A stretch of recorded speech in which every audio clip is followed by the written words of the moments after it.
আসসালামু আলাইকুম, সবাইকে স্বাগতম টেকনিক্যাল স্টাডি ব্রিজের নতুন একটি ক্লাসে। আজকে আমরা আলোচনা করব বাংলা 1 কবিতা অংশ স্বাধীনতা এই শব্দটি কিভাবে আমাদের হলো। এই কবিতাটি লিখেছেন নির্মলেন্দু গুণ। আমরা এই ক্লাসে এই কবিতার গুরুত্বপূর্ণ, অতি সংক্ষিপ্ত এবং রচনামূলক প্রশ্নগুলো আলোচনা করব এবং এই কবিতাটিকে ভালোভাবে এক্সপ্লেন করার ট্রাই করব। ক্লাসটি শুরু করার আগে আমাদের চ্যানেলটিকে সাবস্ক্রাইব করে নিন, যাতে করে পরবর্তী ক্লাসগুলো খুব সহজেই পেতে পারেন। এখন আমরা কবি পরিচিতি পড়ব। নির্মলেন্দু গুণ 21শে জুন 1945 সালে নেত্রকোনা জেলার কাশবন গ্রামে জন্মগ্রহণ করেন। পিতা সুখেন্দু প্রকাশ গুণ চৌধুরী এবং মাতা বীণাপাণি গুণ। নির্মলেন্দু গুণ শিক্ষা জীবনের মাধ্যমিক স্তর সম্পন্ন করেন শিকোপি ইনস্টিটিউশন, বারহাট্টা 1962 সালে।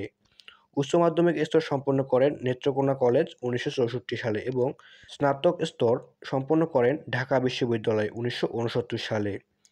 নির্মলেন্দু গুণের কর্মজীবন কেটেছে লেখালেখি আর সাংবাদিকতায়।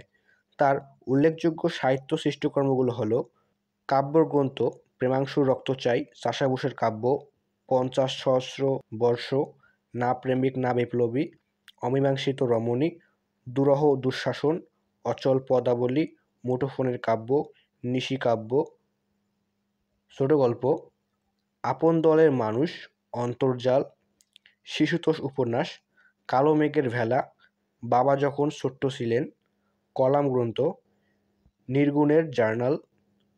তিনি 1982 সালে বাংলা একাডেমি পুরস্কার, 2001 সালে 21শে পদক এবং 2004 সালে জাতীয় কবিতা পরিষদ পুরস্কার লাভ করেন। এখন আমরা কবিতাটি পড়ব। তো শুরু করা যাক।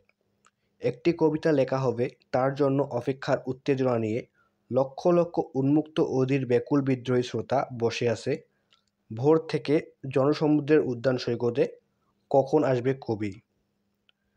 তো এখানে কবিতা বলতে 1971 সালের 7ই মার্চের ঐতিহাসিক ভাষণ, এটাকে আখ্যা দিয়েছেন কবি নির্মলেন্দু গুণ।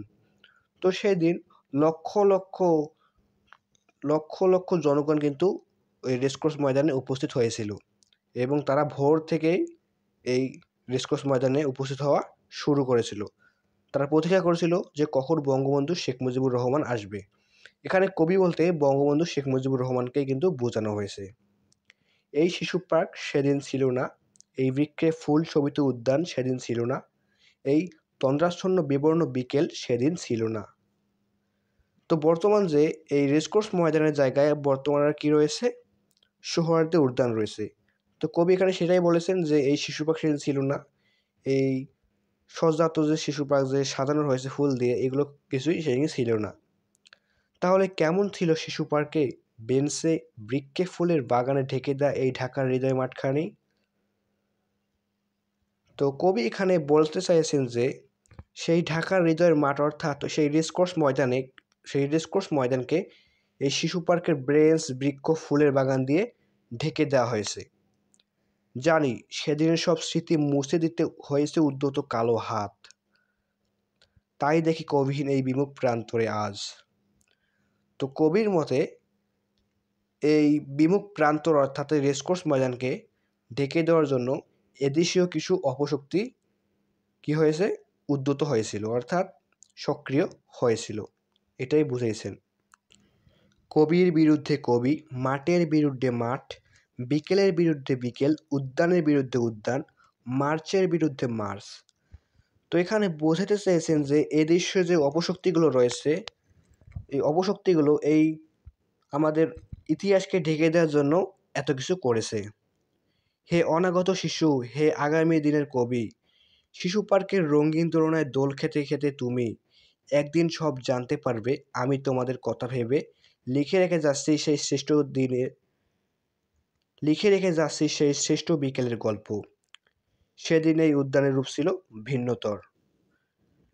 এখানে কবি নির্মলেন্দু গুণ আমাদের নতুন জেনারেশনকে বোঝাতে চেয়েছেন যে এই শিশু পার্কের দোলনায় দোল খেতে খেতে আমরা একদিন সব জানতে পারবো।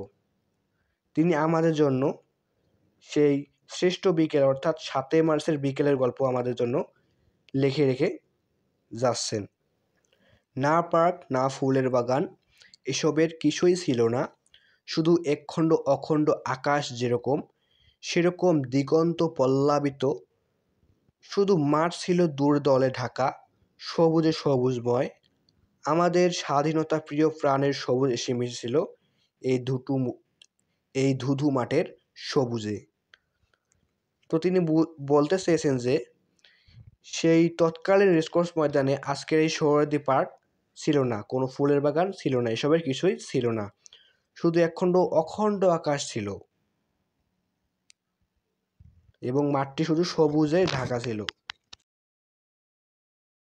কপালে কবজিতে লাল শু বেঁধে এই মাঠে ছুটে এসেছিল কারখানা থেকে লোহার শ্রমিক, লাঙ্গল জোয়াল কাঁধে এসেছিল ঝাঁক বেঁধে উলঙ্গ কৃষক, হাতের মুঠোয় মৃত্যু, চোখে স্বপ্ন নিয়ে এসেছিল মধ্যবিত্ত, নিম্ন মধ্যবিত্ত, করুণ কেরানি, নারী, বৃদ্ধ, ভাবগুড়ে।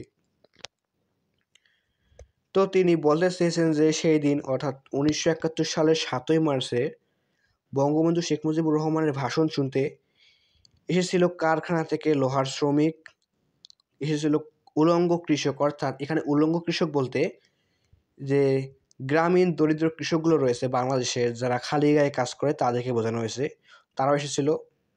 আবার মধ্যবিত্ত এসেছিল, নিম্নবিত্ত এসেছিল, করুণ কেরানি অর্থাৎ যারা খুব স্বল্প বেতনে চাকরি করে তারাও এসেছিল, নারী, বৃদ্ধ, ভাবগুড়ে সবাই এখানে এসেছিল এবং তাদের হাতের মুঠে মৃত্যু ছিল কিন্তু চোখে স্বপ্ন নিয়ে তারা এসেছিল এখানে।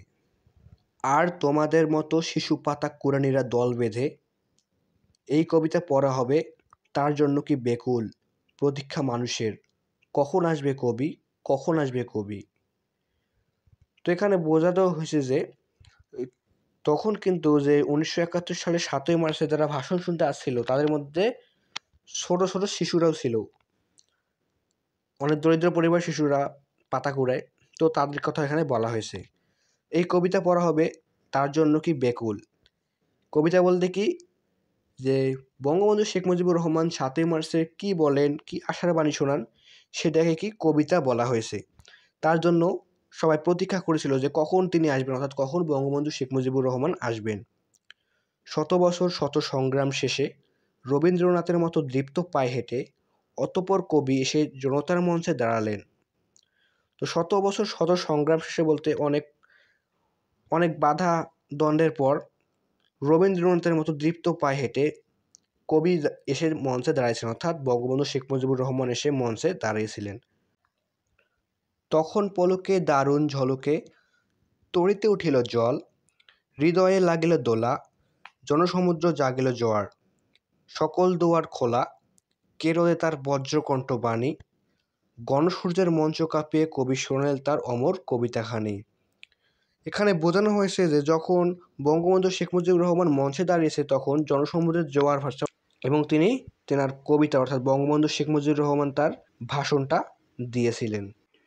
এবারের সংগ্রাম আমাদের মুক্তির সংগ্রাম, এবারের সংগ্রাম স্বাধীনতার সংগ্রাম, সেই থেকে স্বাধীনতা শব্দটি আমাদের, অর্থাৎ বঙ্গবন্ধু শেখ মুজিবুর রহমান যখন বলেছেন যে এবারের সংগ্রাম আমাদের মুক্তির সংগ্রাম, এবারের সংগ্রাম স্বাধীনতার সংগ্রাম, তো সেই থেকে আমাদের এই শব্দটি অর্থাৎ এই স্বাধীনতা শব্দটি আমরা পেয়েছি, এটা আমরা কি নিজে করে নিতে পেরেছি।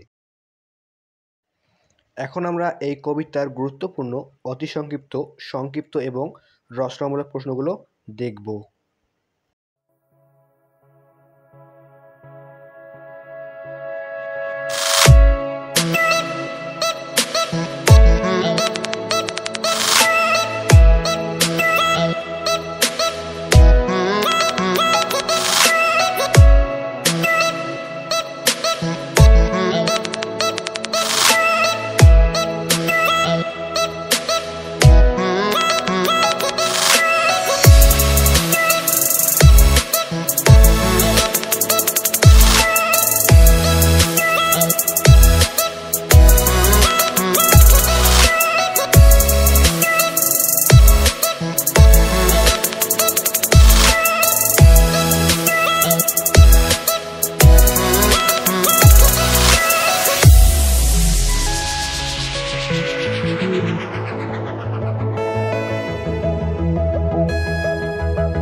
আজকে এই পর্যন্ত।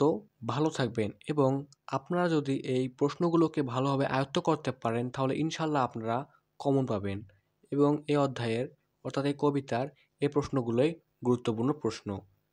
তো বি ড্যাম হার্ড ওয়ার্কিং। আল্লাহ হাফেজ।